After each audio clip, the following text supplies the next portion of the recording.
Toe die man Elkana dan met sy hele huisgesin opgegaan om aan die Here die jaarlikse offer en sy gelofte offer te bring. En Hanna het nie opgegaan nie, maar sy het aan haar man gesê, eers wanneer die seun gespeen is, sal ek hom bring, dat hy kan verskyn voor die aangesig van die Here en daar vir altyd bly. En haar man Elkana het aan haar gesê, doen wat goed is in jou oë, bly totdat jy hom gespeen het, mag die Here net sy woord bevestig.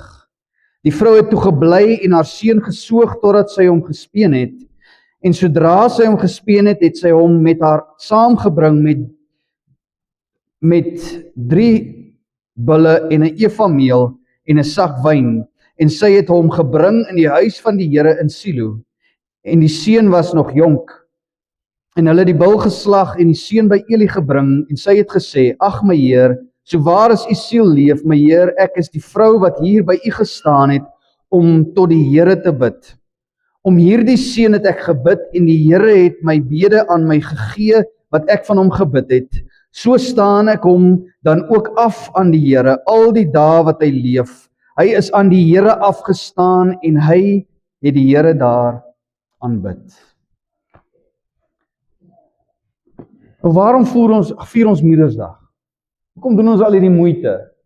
En blommetjies, en chocolates, en ons gaan dalk uit eet vanmiddag, en Hoekom doen ons hierdie dinge? Moedersdag is vir party mense is dit 'n ongeluk.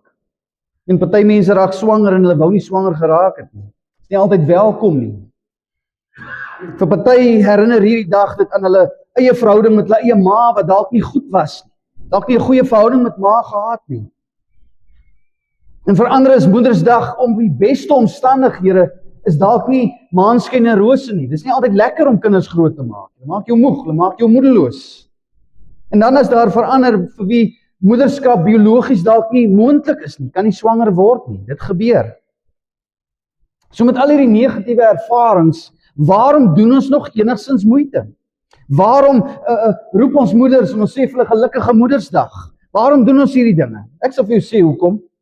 Want ten spyte van al mawees se struikelblokke, die slaggate, die gebroke drome, die vuil doeke, die vuil mure en die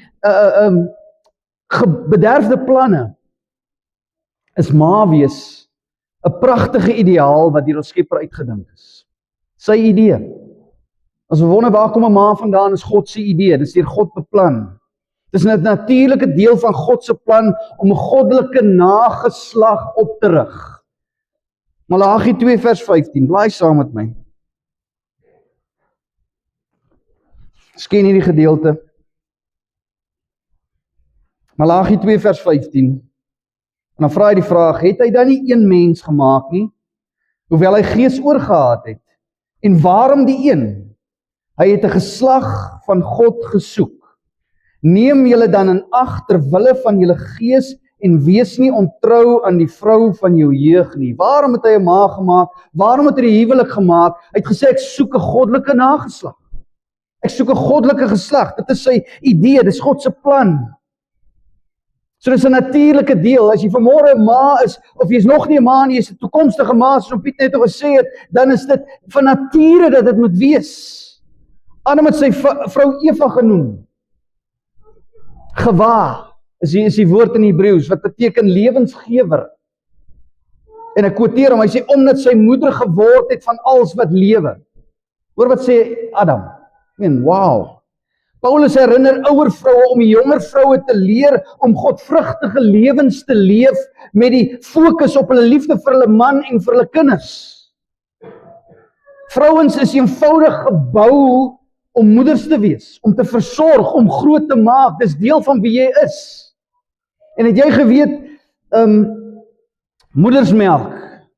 Ek het nou met my kleinkind wat gebore is, het my seun hierdie navorsing gedoen en gesien hoe wonderlik is moedersmelk. Jy besef, ek het groot geword op blikmelk. My kinders het groot geword op blikmelk, verskeie redes, maar as my kleindogter is op moedersmelk, dank Vader daarvoor, maar het jy gesien, wat is als in moedersmelk? Dit is so steroids vir 'n kind, letterlik, dit is so steroids, jy kan nie dink nie. En het jy geweet, en hier is die wonderlike ding, dit het ek nie geweet nie, het jy geweet as jou kind siek is, die oomblik wat jou kind siek is, daar is iets af van jou kind, van 'n vitamine is minerale en goed, dat nie in sy liggaampie is, of haar liggaampie is nie, die oomblik wat die kind borsvoed aan 'n ma, tel die ma se liggaam dit in die speeksel op, dat daar's fout in hierdie kind se liggaam, of dit vitamines is, of minerale wat tekort is, of daar dalk 'n kiem of iets in die kind se liggaam is, dan begin jou liggaam tel dit op, en dan vir die volgende maaltyd, het jou liggaam nou reeds hierdie goeders wat kort in die kind se liggaam begin voorberei, so met die volgende maaltyd, kry daai kind daai medisyne in, want jou melkmedisyne.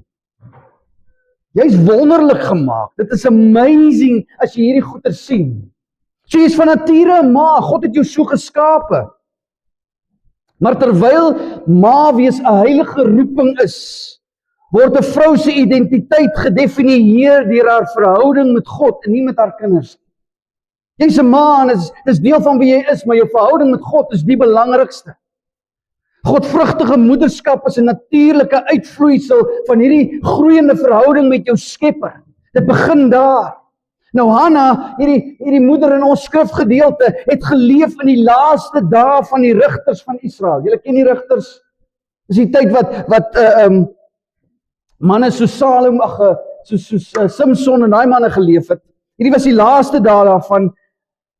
Terwyl daar geen koning in Israel was nie, sê die skrif, en dan sê die skrif in Rigters 21:25, elkeen het gedoen wat goed is in sy eie oë. Nie gedoen wat God behaag nie. Soos in hierdie tyd wat sy nog geleef het. Die priesterskap was korrup, dit was gekenmerk deur gierigheid, seksuele immoraliteit, dit was geken deur minagting vir God se offers. En alhoewel Elkana, Hanna se man, godvreesend was, het die algemene praktyk van daardie tyd, het hy veel wywerry, hy het 2 vrouens gehad. Nie God se goedkeuring weggedra nie, maar dit was die natuur, dit was die kultuur van daardie tyd. En ten spyte van die gevalle kultuur waarin sy geleef het, ten spyte van die konstante vernedering wat Hanna moes beleef elke dag, het sy aan haar identiteit as kind van God vasgehou, het sy gesmag om 'n ma te wees, wat goddelike nageslag sou grootmaak. Hanna was een van Elkana se 2 vrouens. Nou Penina het kinders gehad, en Hanna kon nie kinders hê nie. Die skrif sê in 1 vers 5, die Here het haar moeder skoot gesluit. Dit hard, is hard. En om nie kinders te hê nie, vandag is dit amper nie vreemd nie. Mense sukkel, hulle gaan vir behandeling om kinders te hê, maar in daai tyd was dit 'n skande. Dit was 'n teken van mislukking. Dit was 'n teken dat God sy seëninge van jou al weerhou het. Dit is hoe hulle dit gesien het in daardie dae.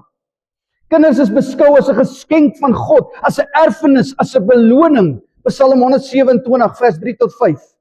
Dit was van kardinale belang vir die oordra van 'n vaderlike naam, vir die voortsetting van 'n familielyn, 'n bloedlyn.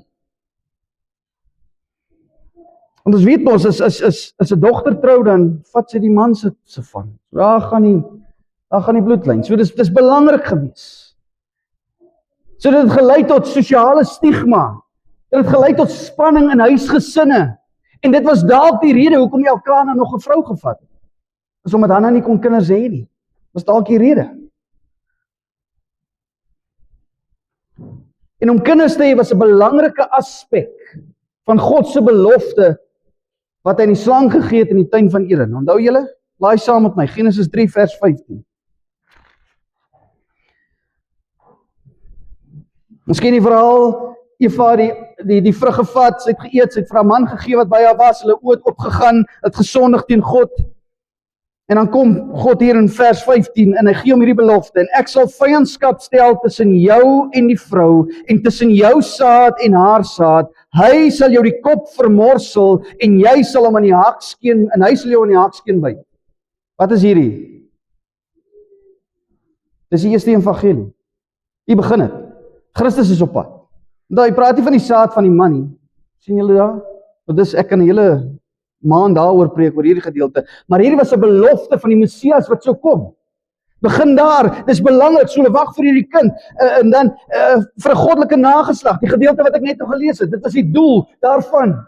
So, sy wou 'n kind hê, want hierdie Messias moet deur ons bloedlyn kom. Die Messias moet kom, ons wag vir die Messias. Dis 'n skande as ek nie 'n kind het nie. En vandag moet jy net kyk na 'n ander vrou. En as hy smoeles, jy slaap op die bank. Daar's die kos vir jou vanaand nie. Dalk slaap jy nog by die hond. En nou kan jy dink wat in hierdie huis moes plaasvind. Dis 2 vrouens wat 1 man moes deel, 1 huishouding moes deel. En my ma het altyd gesê 2 vrouens in 'n kombuis werk nie. Nou imagine net waar hierdie vrou moes gaan. Sy kon die kinders hê nie, hierdie vrou het kinders, ons deel 1 man, dit is klaar ongelukkig en nou het ek die kinders nie.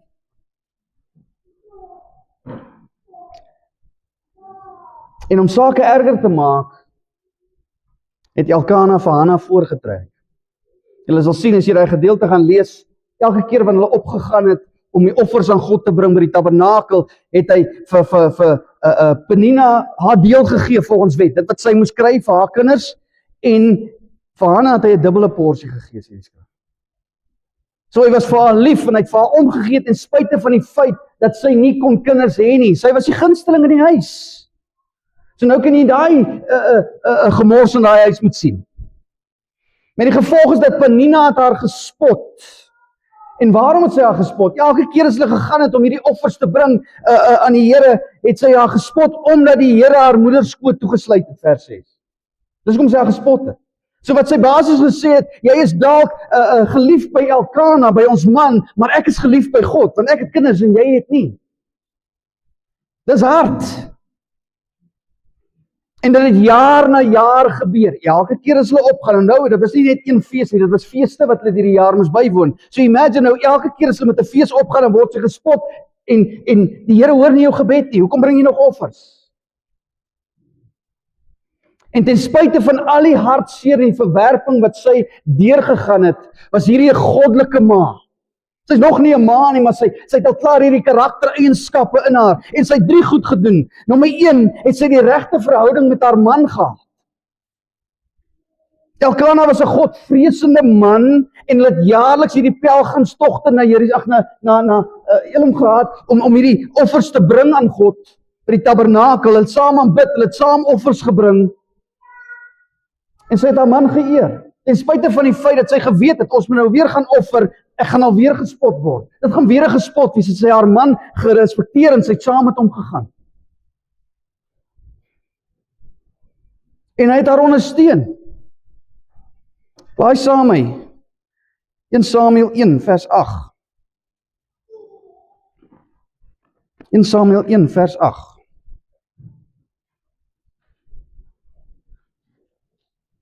Kom ons lees vanaf vers 7. So het hy gedoen van jaar tot jaar, telkens as sy opgaan in die huis van die Here, so het sy haar geterg, dat sy geween het en nie wou eet nie. En haar man Elkana sê vir haar, Hanna, waarom ween jy? En waarom eet jy nie? En waarom is jou hart bedroef? Is ek vir jou nie beter as 10 seuns nie? Wat sê hy? Ek is lief vir jou, ten spyte van die feit. Ek is hier vir jou, ek offer op vir jou. Dit klink baie mooi, maar ek dink dit was in 'n mate onsensitief geweest, want jy verstaan nie wat ek gaan nie, ek wil 'n kind hê. En hier's 'n gratis tip vanmôre vir die paas, vir die mans. 'n Godvreesende pa kweek beter maas.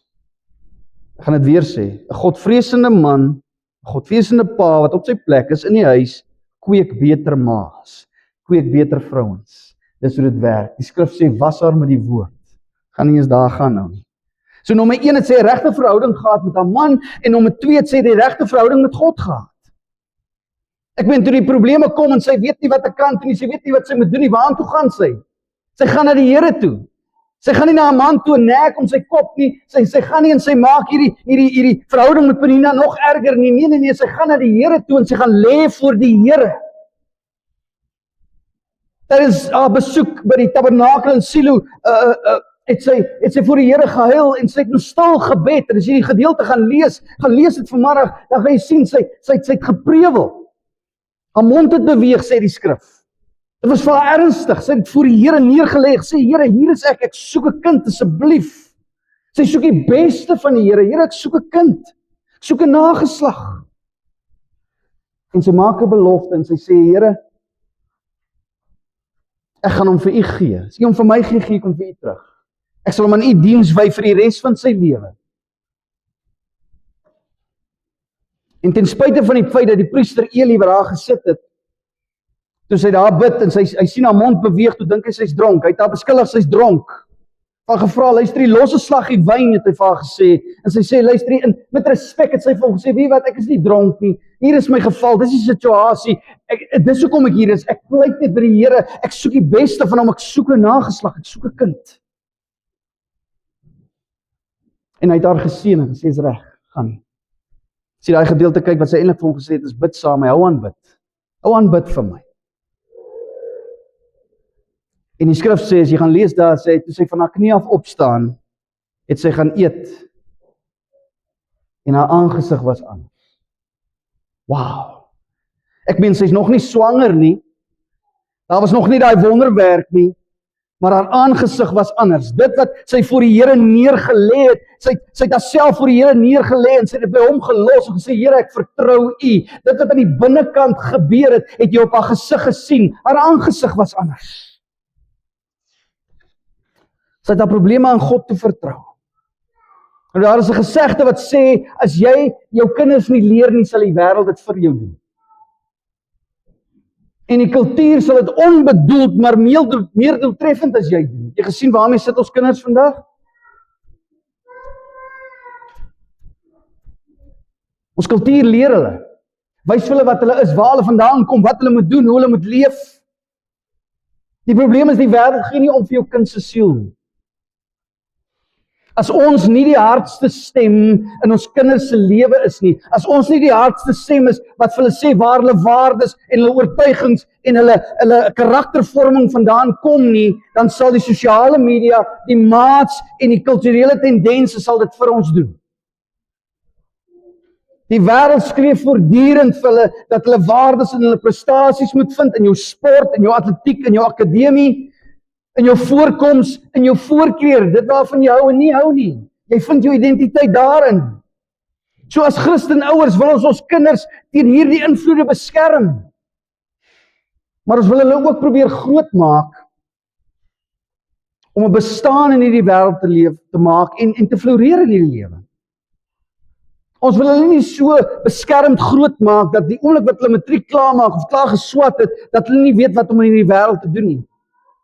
So oorbeskermd nie, maar ons wil hulle ook nie so groot maak, so gemaklik in die wêreld, dat hulle lief raak vir die wêreld nie. Dit is, ons moet daai balans moet ons kry. Hulle moet bewus wees van die wêreld se aantrekkingskrag, want daar is aantrekkingskrag in hierdie wêreld. Maar hulle moet ook bewus wees dat die wêreld, daardie beloftes wat hulle gee, nie kan hou nie. Die wêreld maak beloftes wat hulle nie kan hou nie. Jy kan nie in die wêreld bevredig word nie, daar is nie so iets nie.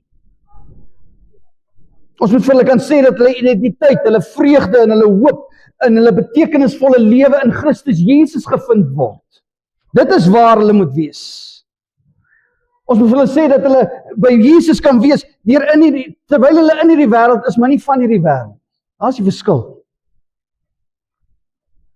So 'n ma se invloed op haar kind se identiteit is een van die mees fundamentele, blywende kragte in die menslike ontwikkeling. Ons moet dit nooit vergeet. Sê weer, wie is die een wat my geleer bid het? Wie is die een wat my van Jesus vertel het? Dis my ma. My ma was die een. Van geboorte af is moeders die eerste spieël waarin die kinders hulle self sien. Waar hulle selfwaarde, emosionele gewoontes en kernwaardes gevorm word. Dis by ma. Die vraag, wie is ek, word grootliks bepaal deur wie die ma dink sy is. Die vraag, wat is belangrik, word grootliks bepaal deur wat die ma dink is belangrik vir haar. En as 'n ma se identiteit in die wêreld geanker is, maak sy kinders van die wêreld groot. Met 'n klem op kulturele geletterdheid en sekulêre prestasie. Met die doel om deur die samelewing aanvaar te word en om aardse rykdom te bring. Ek meen, hoe gaan dit by jou kinders? Nee, dit gaan goed. Dit gaan goed by die besigheid, dit gaan goed, jong, het nou net 'n nuwe huis gekoop, jong, het nou net 'n nuwe kar gekoop. Hoorie, waar praat ons? Maar hoe gaan dit met jou siel? Gaan dit met jou kind se siel? Dis die vraag. Die probleem is alle kinders is God se eiendom.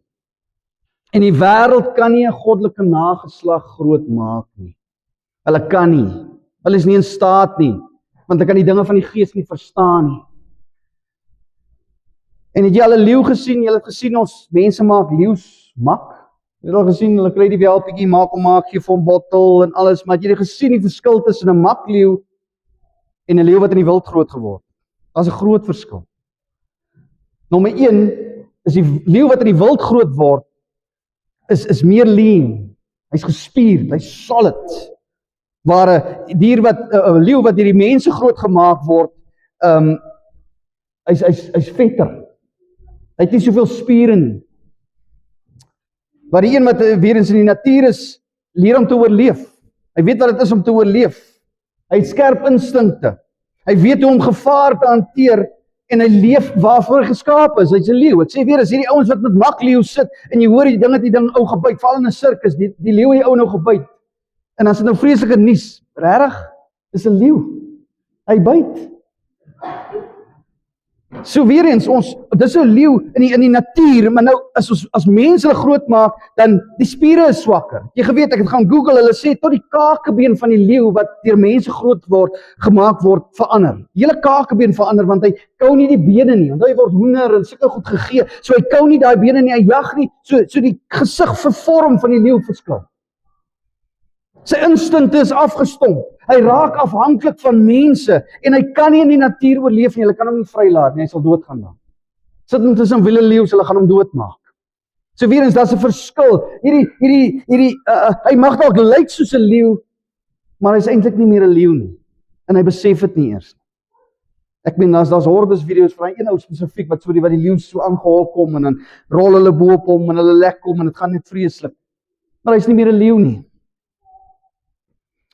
Nou statistieke sê, dat kinders wat in 'n Christenhuis groot word, staan 'n groter kans om tot bekering te kom, as kinders wat in huise groot word waar die Here nie aanbid word.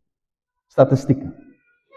So, Hanna het geweet wie sy is, sy het geweet sy is 'n kind van die Here, en sy het gesê, Here, ek sal my kind vir u gee. As u vir my 'n kind gee, maak ek hom groot vir u. Dis u eiendom.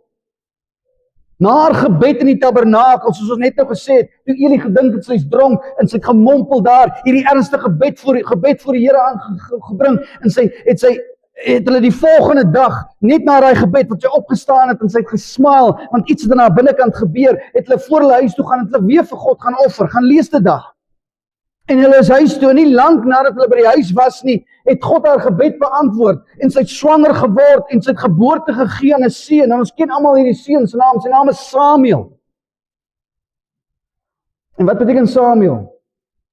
God het gehoor wat Samuel beteken, want ek het hom van die Here gebid, sê sy.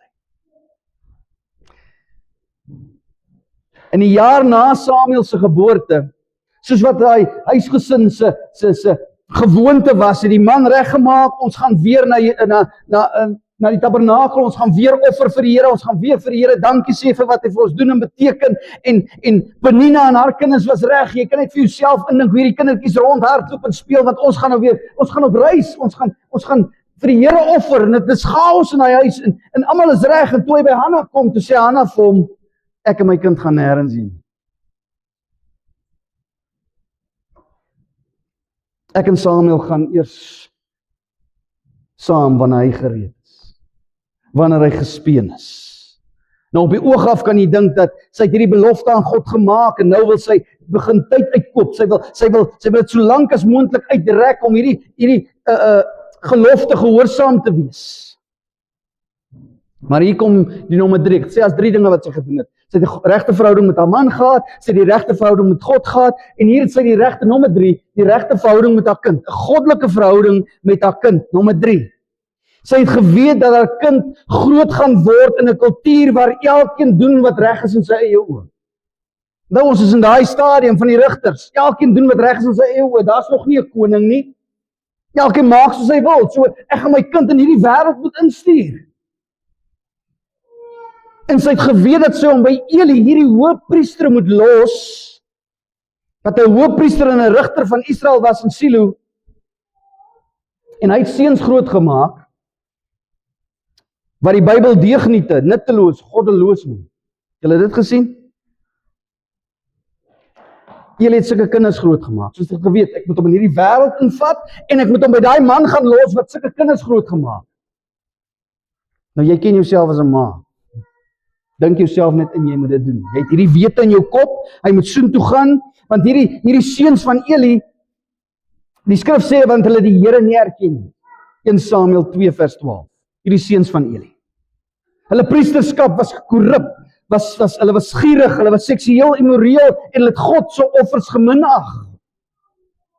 En as kind van God kon sy nie haar kind in hierdie goddelose wêreld instuur, sonder dat hulle weet wat dit is om in 'n goddelike huis groot te word nie. Wat is dit om tussen 'n ma en pa groot te word, wat die Here dien en die Here aanbid nie? Ek wil hê voor jy gaan moet jy dit beleef. Ek wil hê jy moet weet wie en wat jy is. Sy sou wag tot Samuel gespeen was. Nou ek het so 'n bietjie gaan kyk wat dit bedoel in daai tyd met speen. Dit was die oorgang van babatyd na vroeër kinderjare. Ons ken dit. In hulle tyd was dit gewoonlik tussen die ouderdom van 2 en 5 was hy gespeen. So dis nou daai verskywing van moedersmelk na vaste voedsel, en dan in hulle kultuur was dit 'n verskywing van afhanklikheid na onafhanklikheid en geestelike volwassenheid. So Hanna vra, gee my net genoeg tyd om vir hom te wys hoe lyk 'n godvreesende huis. Sy wil hom 2 belangrike dinge leer, dat hy geliefd was en dat hy aan God behoort het. Die 2 goed. Jy's geliefd, ons is lief vir jou, ons gaan jou grootmaak vir die Here, en jy behoort aan die Here. Dis die 2 goed wat sy haar kind wou leer. En dan moet ons besef, volgens Levitikus 27, en hier is die beautiful ding, volgens die wet van God, het Hanna nie nodig gehad om haar kind daar te los nie. Ja, maar sy het dan 'n gelofte gemaak. Ja. Maar God het in die wet dit so bepaal, gaan lees Levitikus 27, dat Eli, die hoofpriester, kon 'n monetêre waarde aan hierdie kind heg. Met ander woorde, afhangende van die ouderdom en geslag, kon hy gesê het, luister, dis die waarde van hierdie kind, en jy kan, en dit het gegaan tussen 3 tot 50 sikkels. Met ander woorde, sy kon kom en sê, luister, ek bring hierdie geld, dis die waarde van hierdie kind, in geldwaarde, ek bring hierdie geld, Here, hier is my offer, en ek vat my kind huis toe. Sy kon dit gedoen het volgens die wet van God. En indien Hanna dit nie kon bekostig nie, weer eens, dit is in die woord van God, is dit so bepaal, dat hy dit volgens hulle behoeftig, volgens hulle inkomste, kon hy dit verander in die prys. Sy het nie nodig gehad om haar kind daar te los nie. Maar as kind van God leer sy haar kind vir Samuel dat jy moet uitverkoop wees aan jou Skepper, maak nie saak wat nie. Sy het hom gesê en hom gewys dat jy gehoorsaam moet wees aan die Here, al maak dit seer. Dat sy 'n kind van God is voordat sy ma is. En dis belangrik vir môre. Jou kinders moet weet dat jy's 'n kind van God voordat jy 'n ma is. Jou man moet weet dat jy 'n kind van God is voordat jy sy vrou is. Belangrik. Nou toe Hanna Samuel by Eli gelos het, was dit 'n teken dat hy gereed was. Dat hy in die tabernakel kon gaan dien, weg van haar en in die teenwoordigheid van die Here leef vir ewig. Sy het gedoen wat sy kon om 'n kind van die leeu van Juda groot te maak. Wat sy gedoen het. En God het haar geseën met nog 5 kinders. 3 seuns en 2 dogters. Gaan lees dit daar. En in plaas daarvan om oor die verlies van haar kind te treur, toe sy vir Samuel by die tabernakel los, toe sing sy 'n profetiese loflied. Ons gaan dit nie, ek gaan dit nie nou lees nie, maar gaan lees dit. Hoofstuk 2 vers 1 tot 10. Waar sy die soewereinheid van God oor die lewe en die dood verkondig. En sy sluit af met hierdie woorde, met hierdie sin. Hy gee sterkte aan sy koning en verhef die koning van sy gesalfdes. Ag, die horing van sy gesalfde. Nou hierdie woord gesalfde beteken, of wat is die Hebreëse woord? Ons ken dit. Messias, julle ken dit? So hierdie Messias, die gesalfde, dis die eerste keer in die Bybel dat die woord Messias gebruik word, toegepas word vir 'n koning wat op pad is. So hierdie is die skade weer, so sy, wat ons hier moet sien is, sy kyk verby haar seun op daai stadium, sy het hom net daar gelos, sy het nog nie eens weg, die kind is daar, en sy kyk verby haar kind, en sy kyk na die Messias wat op pad is, en dit is hierdie loflied wat sy bring aan die Here, Here, ek bring my kind, en ek weet die Messias is op pad. Dit is die skade weer van Maria se Magnificat, ken julle dit? Lukas 1:46 tot 55, julle kan dit by die huis gaan lees. Die oomblik toe Maria uitvind, sy swanger met die Messias, toe sy hierdie loflied gebring tot die Here. Hierdie is die skade weer, daai loflied van Hanna is die skade weer van die loflied van Maria, by die Messias sou baar. Wat die ma van die Messias sou wees.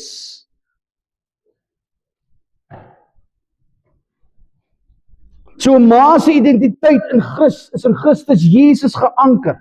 Dan is sy veronderstel om kinders van die leeu van Juda groot te maak. Waar sy fokus op haar kinders se ewige identiteit en bonatuurlike waardes. Met die doel om hulle te anker in iets onveranderliks.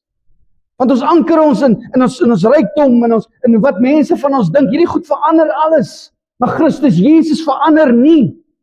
Ek is in hom geanker. Ek wil my kinders moet in hom geanker wees.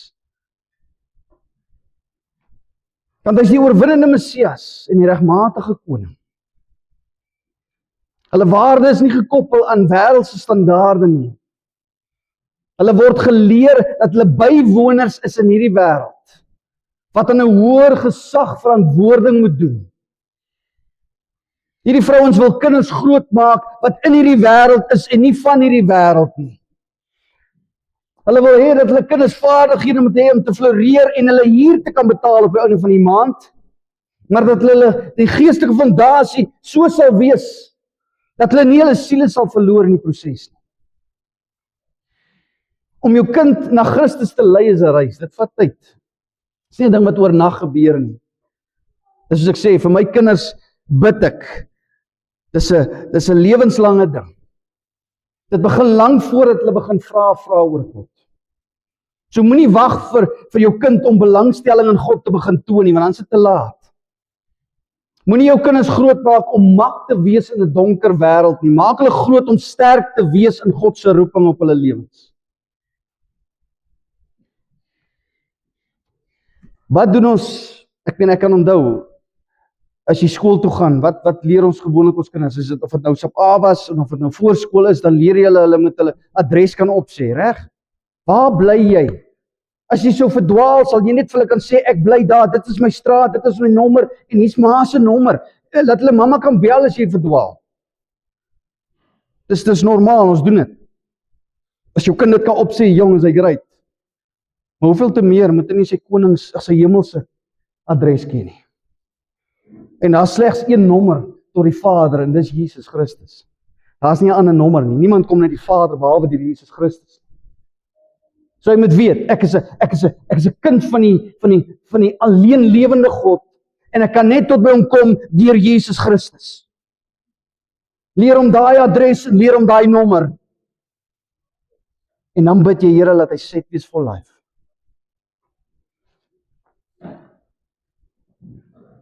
So jou verantwoordelikheid as ma eindig nie wanneer jy die huis verlaat nie.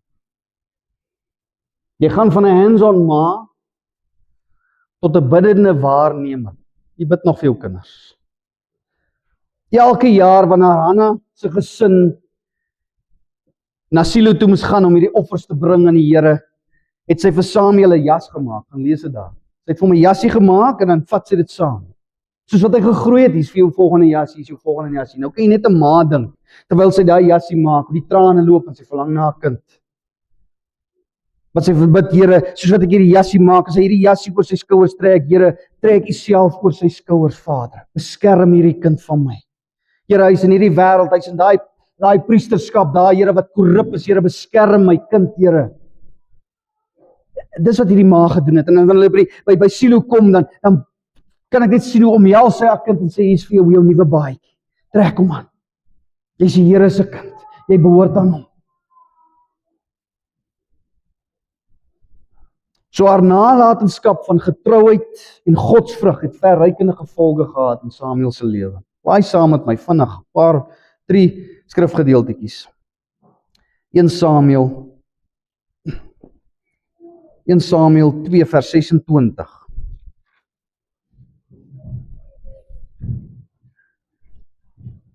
Hy sê, maar die seun Samuel het toegeneem in grootte en in guns by die Here sowel as by mense. 3 vers 1. En die seun Samuel het die Here gedien voor Eli, en die woord van die Here was skaars in die dae, gesigte was daar nie baie nie. Vers 19. En Samuel het groot geword en die Here was met hom, en hy het nie een van al sy woorde onvervuld laat bly nie. Samuel het een van die grootste leiers in Israel geword. Hy was 'n profeet, hy was 'n rigter, wat uiteindelik 2 van Israel se eerste konings sou gesalf het. Saul en Dawid is gesalf deur hierdie seun. So, jou kind se soeke na identiteit word dikwels geraam deur wie is ek. Maar 'n Bybelse identiteit gaan meer oor wie sin is ek. Nie wie is ek, wie sin is ek. Aan wie behoort ek?